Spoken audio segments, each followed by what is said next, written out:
Tudo isto devia ser assim, não podia ser de outra maneira, pensava Pierre. Por isso não faz sentido perguntar se está bem ou mal. Mas está bem porque é algo definido e acaba com aquelas dúvidas torturantes.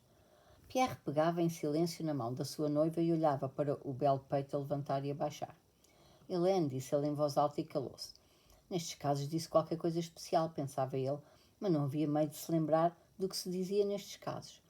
Olhou-a nos olhos, ela acercou-se dele, as faces dela coraram. Ah, tire estes como é, apontou para os óculos.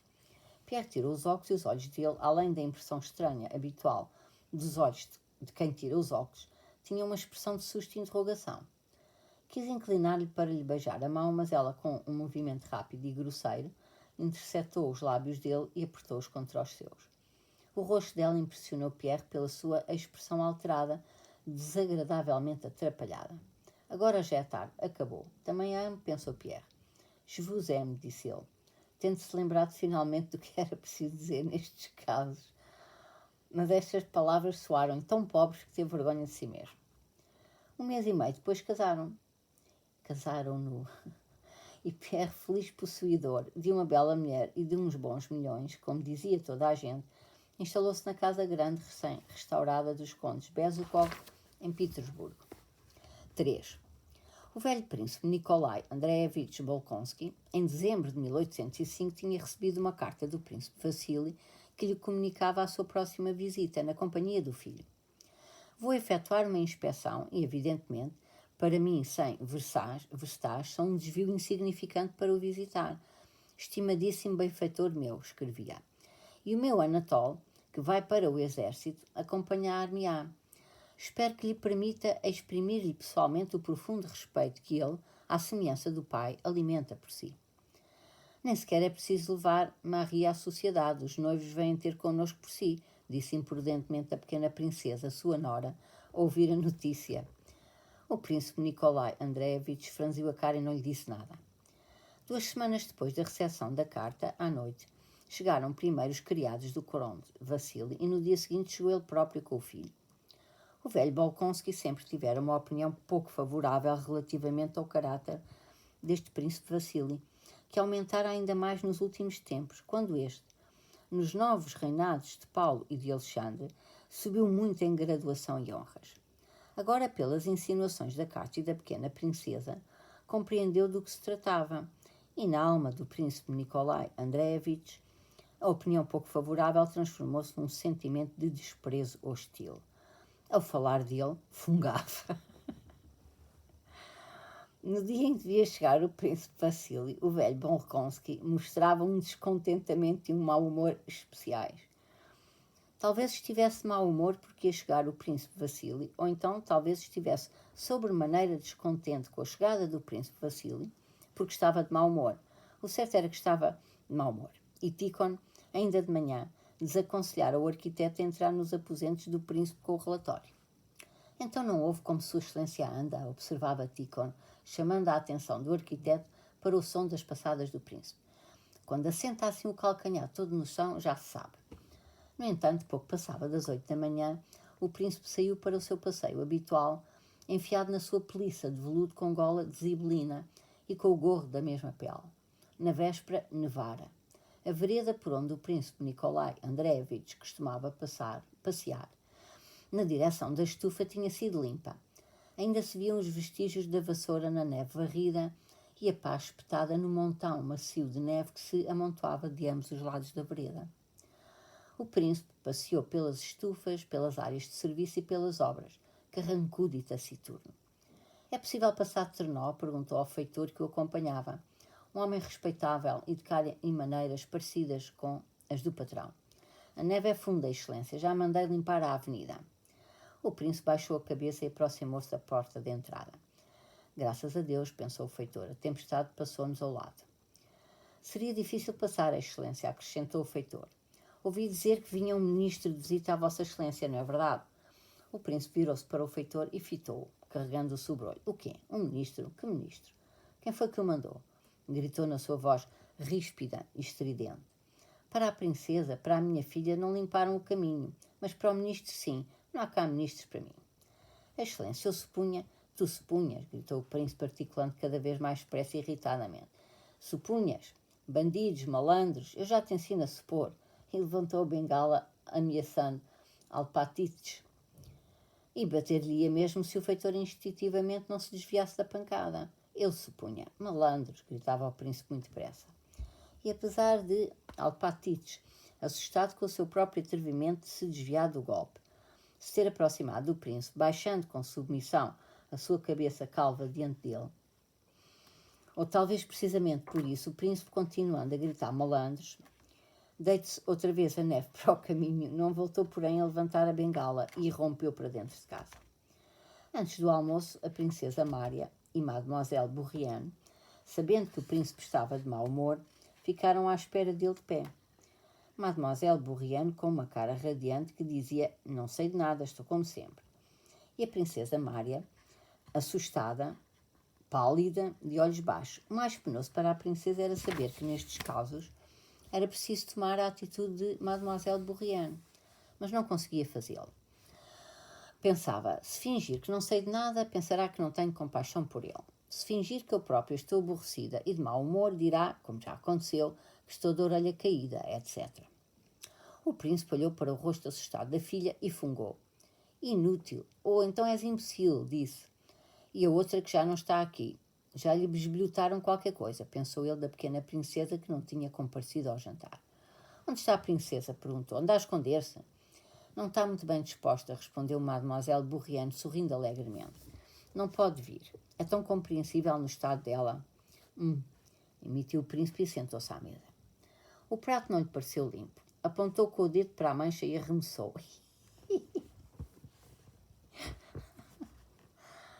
Ticon apanhou-o no ar e entregou-o ao copeiro.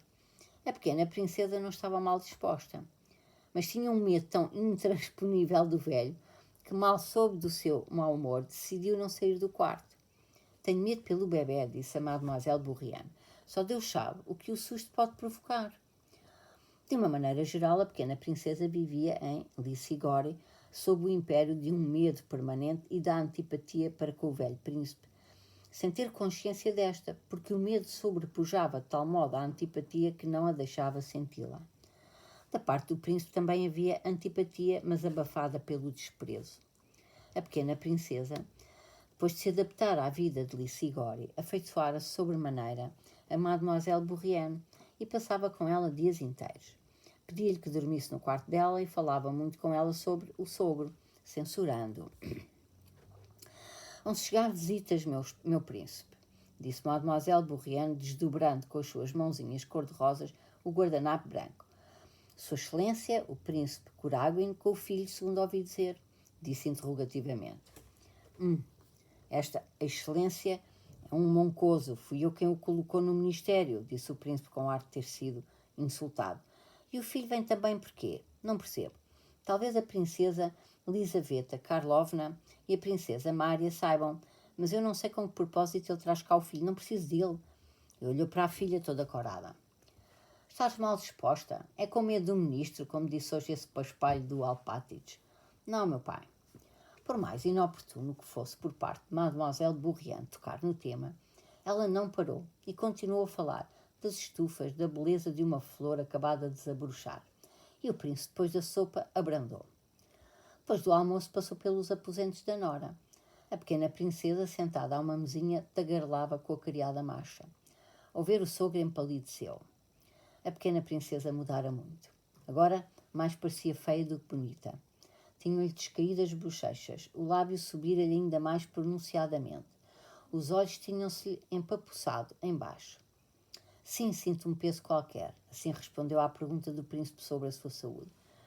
Precisa de alguma coisa? Não, obrigada, meu pai. Está bem, está bem. Saiu e foi à sala dos lacais. Alpatites estava lá de pé cabisbaixo. Voltaram a cobrir o caminho de neve. Cobrimos a excelência. Desculpe, por amor de Deus, aquilo foi uma asneira nossa. O príncipe interrompeu e soltou a sua risada mecânica. Está bem, está bem. Estendeu a mão que Alpatites beijou e passou para o gabinete. À noite chegou o príncipe Vassili. Foi recebido na avenida pelos cocheiros e lacais que aos gritos arrastaram os seus trenós e carros até ao anexo, pelo caminho propositadamente atolhado de neve.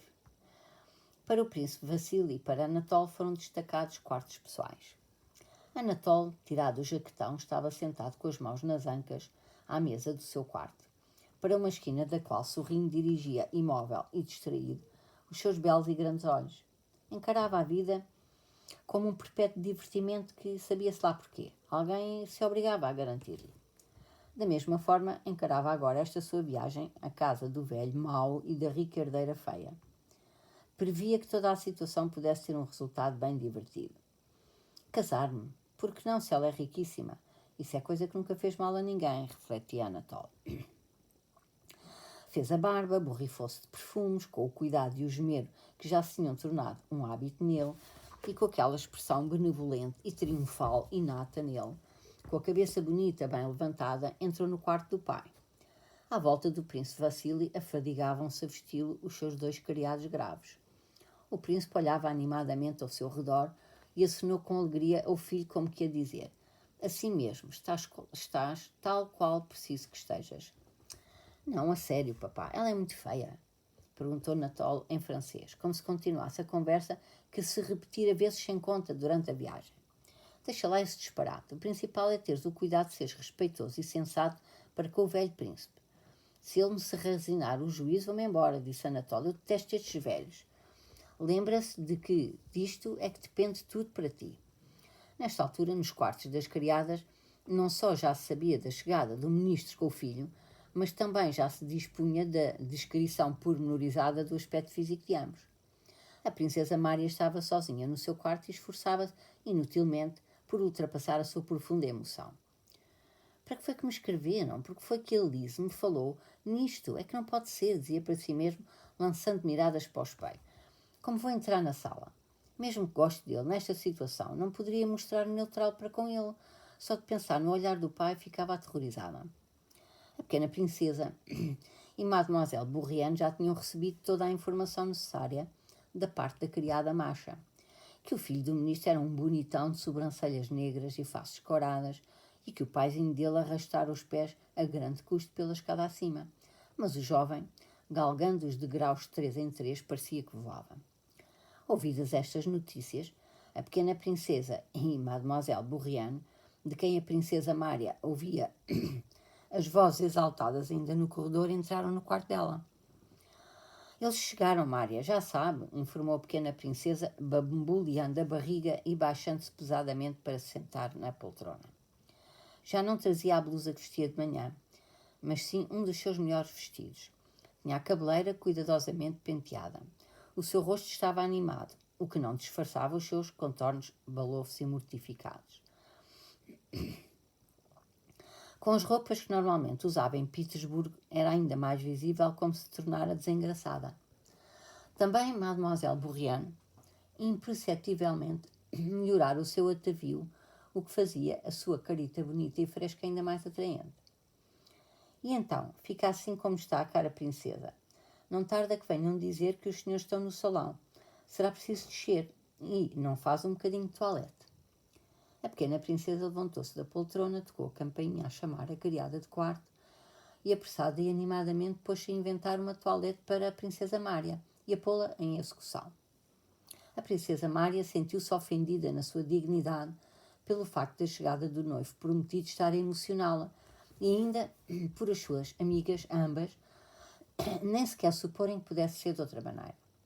Porém, revelar-lhes a vergonha que sentia por si mesma e por elas significava revelar-lhes a sua emoção. Além disso, recusar arranjar-se daria como resultado um sem fim de insistências e brincadeiras. Corou, os seus belos olhos como que se apagaram, o rosto cobriu-se-lhe de manchas e, com aquela expressão feia de vítima que o seu rosto tomava tantas vezes, entregou-se aos poderes de Mademoiselle Bourrienne e de Lisa. Ambas as senhoras se preocupavam com absoluta sinceridade em fazê-la bonita. Era tão feia que a nenhuma delas passaria pela cabeça a ideia de rivalizar com ela. Por isso, com toda a sinceridade e a firme e ingênua convicção feminina de que o traje pode tornar uma cara bonita, começaram a vesti-la.